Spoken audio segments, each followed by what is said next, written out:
I am shivering. Even though I addressed several national, international conferences, convocations, talking from this place, I feel little diffident. Anyhow, with the blessings of Baba, I think I can tell whatever I can.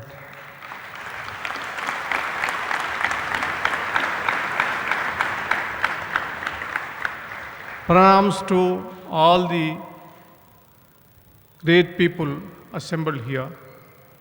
Bhishma Pitamaha, Justice Venkatachalaya, Honorable Justice Bandari International Court Judge, Justice Amitav Rai, Justice Mukhopadhyaya, Chief Justice of Andhra Pradesh, Justice Radhakrishna. There are three important miracles happened. All are related to Bhagavan Satya Sai. Even though 1973, I was very young, studying 10th class. One day, somebody took me in Bombay to see Satya Sai. I was too young. I don't know anything about Baba. They said that you follow the principles of Baba. Thereafter, there is a long gap. Only after marrying in 1986, again, my connections are strengthened. And my wife, Baba was blessed me. The first miracle, what happened is, I married a family of Baba devotees, long. My wife was named by Baba as Sivamala. And thereafter, I started coming frequently. This is the first miracle happened. Why I am saying it's a miracle is, even though I enrolled as advocate and I used to work hard, I never used to get the results properly. Results in the sense, nobody recognized my hard working. I used to work 18 hours a day. After marriage and I am starting coming, one day, Baba asked me, first time I came and I sat there in third row. He came there and he asked me, Bangaru, get up. I stand up. What you want? I said, Swami, nothing. I don't know. Swami, nothing. You don't want nothing. He laughed. Okay. He blessed me with Vibhuti. I went back. And thereafter I start realizing that whatever hard work I done, I started that the fruits are coming. That is the first miracle. Thereafter, one day I brought my two young daughters with me. I never expected that Baba will give an interview or call me. Suddenly he asked us to come to the room. And I asked my two young daughters, what you want to be? My elder one said that I want to be a doctor. He said that, okay, you are going to be a doctor. The other one is a small, what you want? She doesn't know, she laughed, you will be a lawyer. Now, with the grace of Baba, my elder daughter is a radiologist working in Delhi. Second one is working as a lawyer practicing in Delhi and Andhra Pradesh. This is the second miracle. Third miracle is when I came, he said that, he asked me, I'm sitting in the corridor, Baba asked me to rise. Don't worry, Bangaru. The difficulties, whatever everybody faces, is a passing clouds. I did not understand what it means. And I never told to anybody that I had any difficulties, and I never felt that I had any difficulties. But later on I realized, after going back home, my recommendations, which is pending from the last 1.5 years, at that point of time as a judge, by the time I reached back, Chief Justice of India called me to come and meet him. And he told me that we cleared your name for elevation of High Court judge yesterday.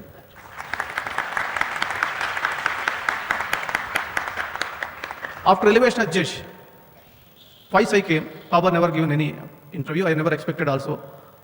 But thereafter, third time, again asked me to come to his room and said that, Bangaru, I told you long back that I want to give you some protection. I told Swami, you're already protecting me. What more protection I need? You need a protection. Then he has given this ring. I told Swami, I normally don't wear any gold ornaments or any ornaments at all. No, Bangaru, here afterwards you have to wear this. See, it is a protection for you. You are working in a public office, you need protection. This is how Swami has taken care. I have not done anything, any contribution to the institution of Swami, but this is the love and affection Swami has shown on our family. I am indebted to Swami a lot. Coming back to the issue, because today I was assigned a job. I never expected that I will stand before you and give a talk. It is another miracle. Normally I used to sit somewhere and hear all the people who are giving some speeches, and particularly Swami's speech. But today, Swami, it seems, ordered me to talk something on the legal system, which I am working. So taking the order, I am going to deliver some of the important issues. I know that you are already tired of hearing all of us, but it is my duty to tell something about the Baba's institutions and the legal system. Talking about egos, when I was here way back in 1980 at Puttaparthi, when only that round building was there, I was told that Swami wanted me to go to the school, and I was ready. Suddenly I see a car come and Swami is in the car, and I'm saying to myself, oh, Swami himself has come to take me. But again, it was just a little ego feeling at that stage. I was the captain of the Indian cricket team, and with the greatest of respects to all the dignitaries here and those who are maybe watching this, the greatest of respect to them. The captain of the Indian cricket team, captaincy of the Indian cricket team is often referred to as the second most important job in the country after the Prime Minister's job. I'm not saying it, a lot of media refers to it that way. A lot of people refer to it as that way because of how cricket is followed in the country. So I had that ego about me. I sat in the car, and within seconds that ego was shattered. There I am going towards the school, and there are devotees who are standing by the roadside, standing there in the ashram. Not one person is looking at me. Everybody is doing pranam to Swami, not one person.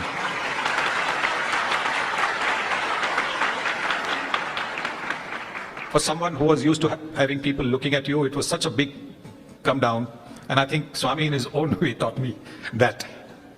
He then took me to the school. And there was an assembly. The principal introduced me. Swami was sitting. I was sitting with him. And then after the principal introduced me, he said, and now Sunil will speak on, today is Bakrid, so Sunil will speak on Bakrid. And I'm saying to myself, I am a Hindu. What am I going to speak on Bakrid? So I look at Swami, and Swami has that smile on his face. And with that smile on his face, Swami said, you go there. And I went there, and I don't know, 7, 8, 10 minutes that I spoke, and I still do not have a single recall of what I actually spoke that day. It was, when I came back, Swami looked at me and said, so what? But it was Swami who had spoken through me. Swami was the one who had done all the talking. And you know what? All these years I was saying to myself, no, I think I'm imagining it. I don't think I did it. Till about 4 or 5 years ago, after darshan at Puttaparthi, a young man came to me and he said, sir, we really enjoyed your speech on Bakrid when you had come to our school. That was the time I actually believed that I had, or Swami had through me, spoken about Bakrid. But even there, I think what he passed on was the message of love. We are not made the same, and that's for a purpose. Because if we were all made the same, then life would be boring. In 1970, one fine morning, Sunil had gone to Brabham Stadium because he was one of the 14 players playing against Gujarat in the Ranji team. And he was not in the playing 11. That morning, his mother, Meenal Gavaskar, in the kitchen, was praying to her God, Shirdi Sai Baba, for the success of her son as a cricketer.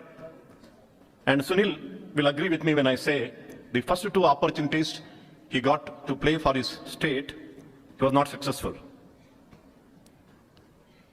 Swami appeared in the kitchen of Meenal Gavaskar and told her, today your son is going to score a century. Sunil had not even taken his leg guards because he was not in the playing 11. She looked for a photograph of Swami anywhere available because first she did not know who it was. Finally, she picked up a photograph from a wayside shop around and put it on the wall where Baba had appeared to her. The phone was ringing. Sunil was very frantically calling his mother, "Mother, please get me my leg guards. I'm going to play today." What had happened was the captain of the team, Ajit Wadekar, was injured in the nets that morning. That is why Sunil had the opportunity to open with Sardesai. in that match, and she rushed, and Sunil scored a century in that match. In 1971, when he was selected to represent India in West Indies of all places, he was quite nervous. One of the youngest cricketers in the team, and he had to open against real legends. I still remember in that hostel which Sunil referred to, the first words he spoke on the Bakrid Day were, I have faced pace bowlers who are legends, and named a few of them. Malcolm Marshall, Joel Gardner, but I was always steady on my feet. Now when I stand by the side of Swami, there is a shiver in my legs. That's what he said first. By the time he returned, he also said how his first innings for India in West Indies, when of all people, Gary Sobers dropped a catch of his, even before he had scored a run, he thought of Swami. Gary Sobers came to me and told him, young man, you have a long life in cricket. That's what he told him. He's a very lovable person, an ardent devotee of Swami, and he has told us the very crux of spiritual life. Swami said, Mukti kori narudu, mukkoti devatala veduchundu, gani vetalu bovu. Tanuduloni ahamu tanu champukunna, mukti ela atade mukti kaade. What does it mean? Aspiring to attain mukti or liberation, man worships 3 crores of gods and goddesses, but there is no end to his worries. If one vanquishes, kills the ego within oneself, why does he need liberation? He himself becomes a liberation, said Swami. That is the absolute secret on the spiritual path, to surrender the ego at the lotus feet of the Master. It was a very sad case because Sachin Tendulkar completely broke down after seeing his spiritual guru. And Sachin Tendulkar was an ardent devotee of Sri Satya Sai Baba. In fact, Sachin Tendulkar has always used Satya Sai Baba's name any time that he has been out speaking to people. Now, yesterday, he mentioned how upset he was after he got the news that his spiritual guru is no more. And he has just come in here. He's been really upset.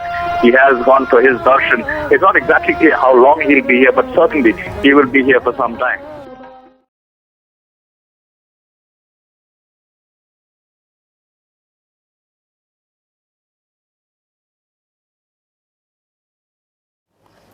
Satya Sai Baba, whom I have visited several times, is himself divine. To my mind, he is not mundane, but he is divine. Humanity has to be salvaged, and that can be done not by material prosperity, but by divinity. And here is Satya Sai Baba, personified as divinity personified.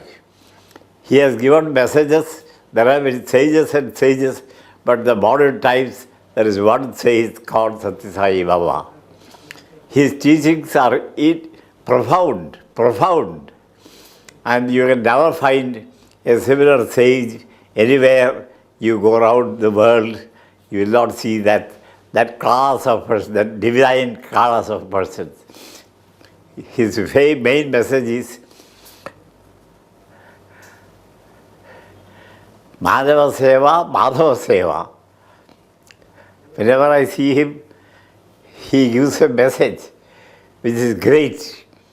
He was running a teaching institution, and there was annual day. He took me in, and then I told Baba, people do not believe me when I tell them that education is totally free in your institution.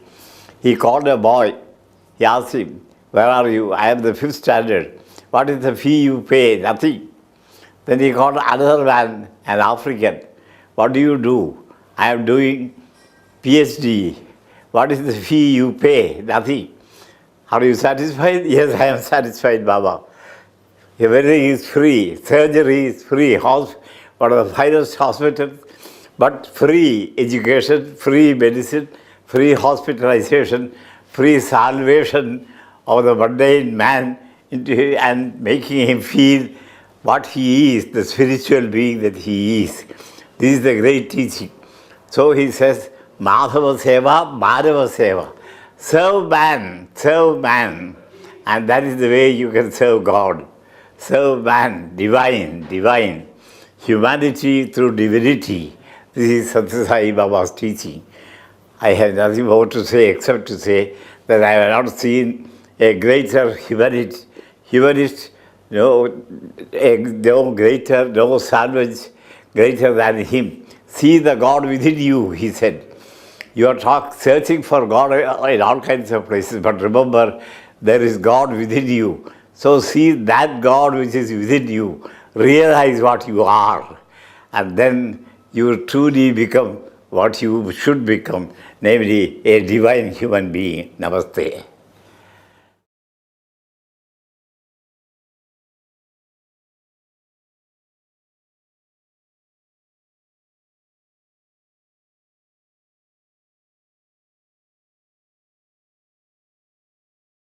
Years ago in Puttapati, my first sight of Swami, and I was a long way away, because it's birthday celebration and I couldn't get anywhere close to Swami. It was quite some distance away. But when he came out for darshan, suddenly I was shivering, I was crying, and I felt there's a lot of light and energy entering my body. And that was a real transformation. I knew that my search has ended. There's no longer any need for me to search anywhere else, because I was always on the search. I was always trying to find a guru or somebody who could teach me, and I was not satisfied throughout my life, really, because I met many teachers, many yogis, but and ajahns? Yes, and ajahns, yes, acharyas. But it was when I met Swami that I knew that my journey has ended. What clicked? Just seeing one darshan from a distance. Yes. And something completely soaked and clicked and touched your soul, sort of the inner being of your core of your heart. What is it about this? Looking at our Guru, looking at Swami, what is it that entered you?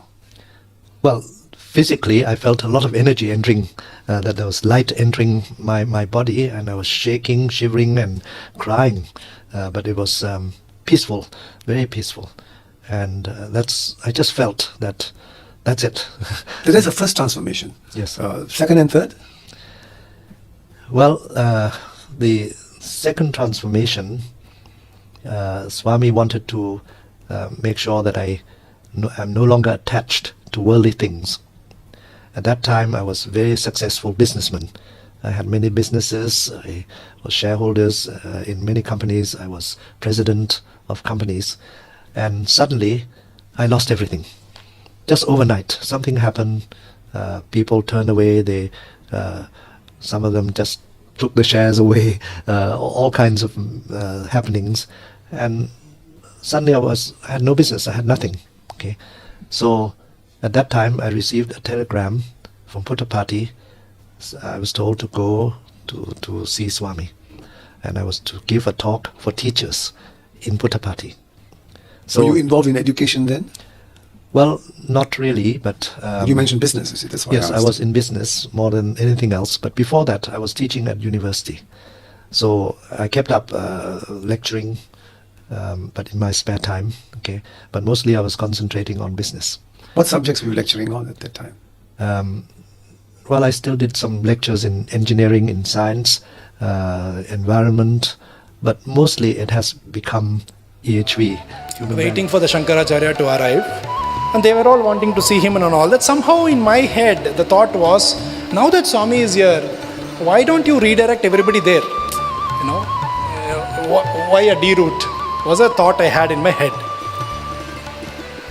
Now the Shankaracharya came, and there was a large crowd in front of me, and he alighted from his van. He was going inside for the puja.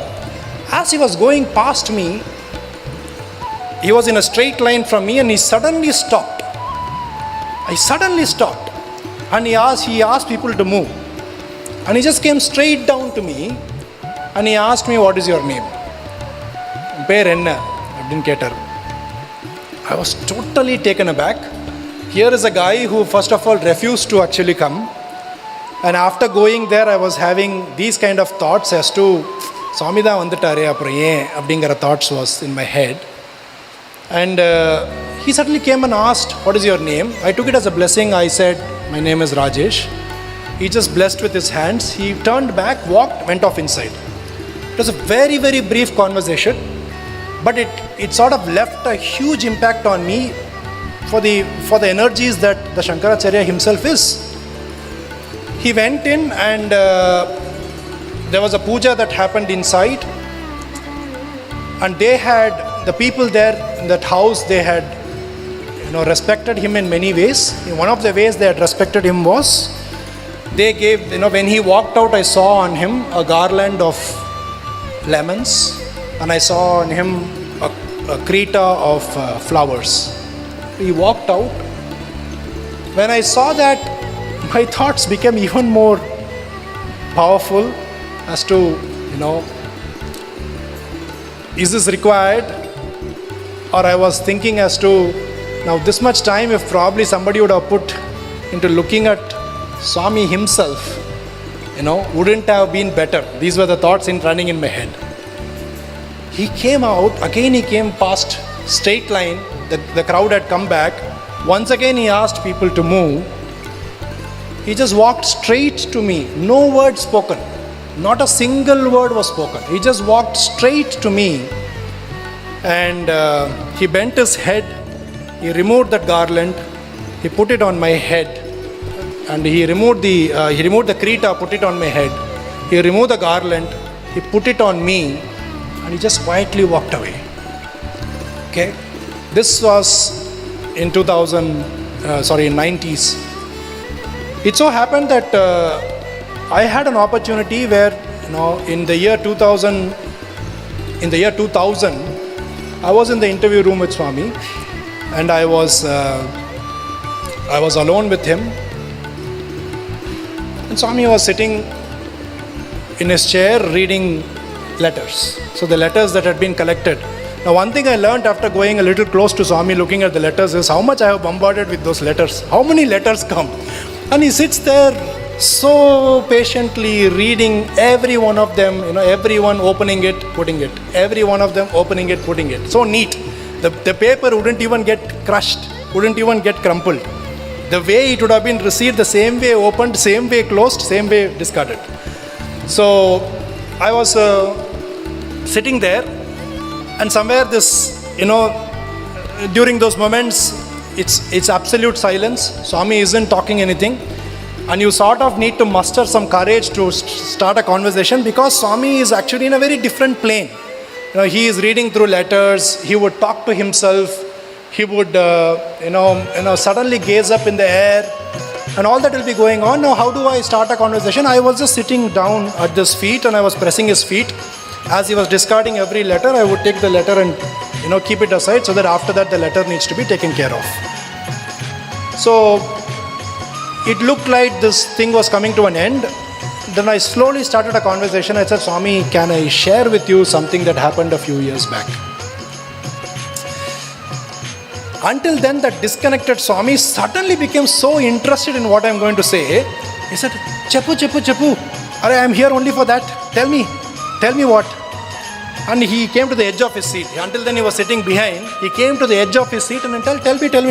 He put aside everything and he said, come on, tell me. So I said, Swami, so many years back this happened. I narrated this incident, and you can imagine, I was putting in the best of my narration because Swami was showing so much interest. Swami wanted to know what happened. So I said, Swami, this happened. He came. I said, I will not go. Then my father came, and father said, no, at least for mother's sake, we should come. I went there. All this was going on, and Swami was like, really?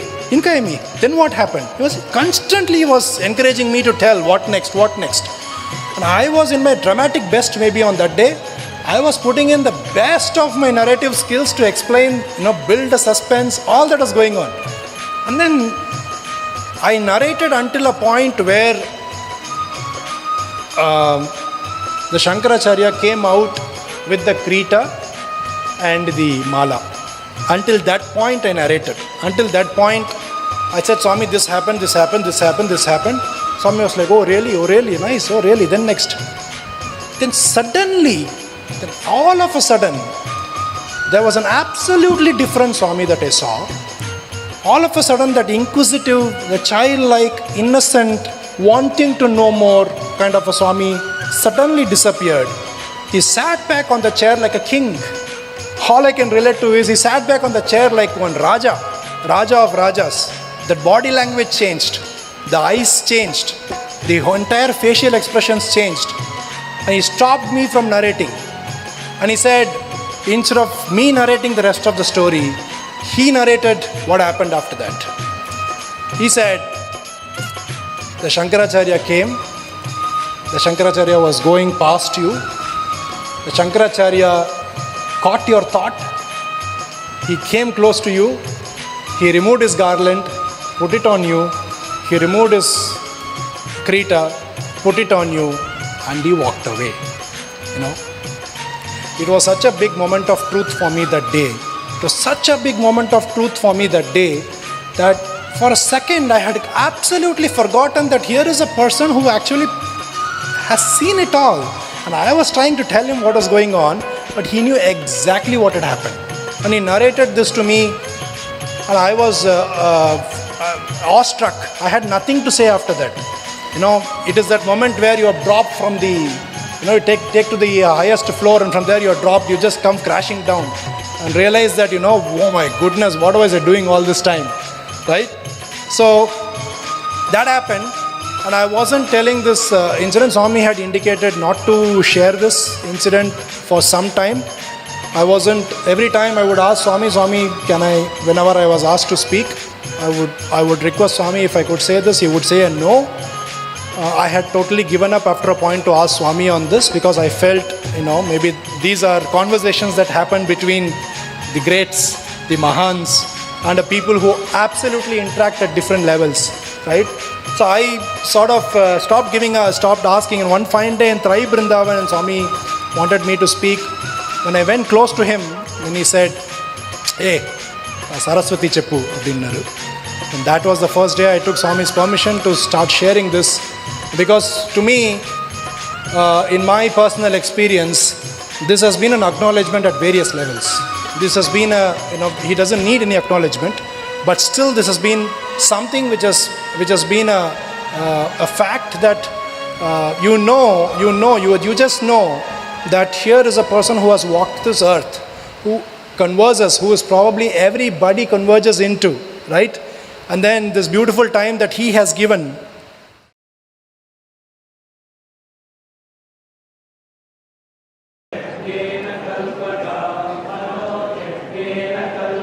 How do you get to God? And then he turned to me and he asked me again, how do you get to God? And I just sort of sat back, and he winked at me and he said, love all, serve all. Human beings and their thoughts created the mess that we're in today. We have all been reincarnated into this glorious age where an avatar walks among us. Don't think of Sai Baba as this marvelous, marvelous incarnation that's down in Puttaparthi. He is here. He is in every one of you. Just know that he is with you, because he is absolutely there, just waiting for you. He does not interfere with your free will. He will not do that. It is his own law. But he is there for you when you reach out for him. And it's all a matter of your thoughts. You talk about ceilings on desires. I will give you a ceiling that you must be aware of. And that is your thoughts. The most powerful thing that you can do in this dimension is think. Every single thought is pure energy. That energy, like the laws of physics, that energy does not die. It collects on something that Sai Baba has given us the name of the astral plane. I remember one time leaving the road terribly intoxicated about 5 o'clock in the morning in a Porsche Targa doing about 90 miles an hour in California down a canyon. This car flew off into the air about a 300 or 400 foot drop. And I had actually fallen asleep while driving home a little inebriated. And Sai Baba suddenly appeared next to me in the car. put his arm around me, and I just noticed him as the car started to spin in midair. It went over probably about 10 times. There was nothing left of the car. There was no. Yet I got up and out. I mean, the pressure of this arm around me, I guess, protected me completely. And I got up and walked out of this car without even a bruise, much less a scratch. I got on a plane immediately and went to India to thank him. And of course, he ignored me the whole time I was there. Welcome to Sojourns and to this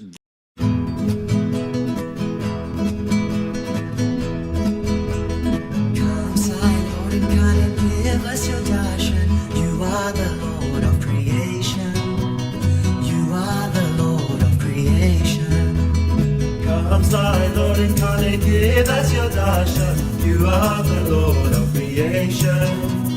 You are the Lord of creation. You are Lord Rama, you are Lord Krishna. You are Lord Rama, you are Lord Krishna. You are the Lord and provider.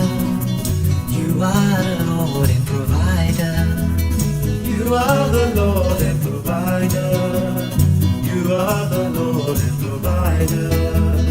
You are creator, you are protector.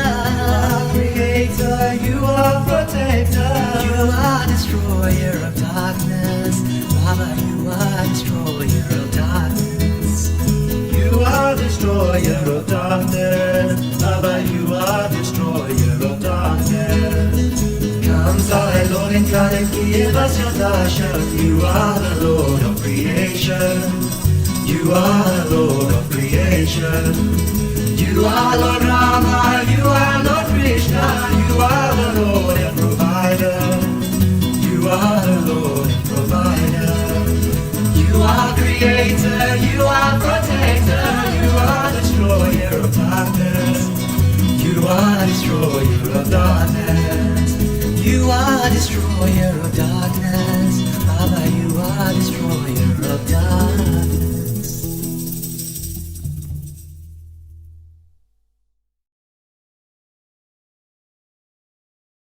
ఈ దేహం నాది కాదు.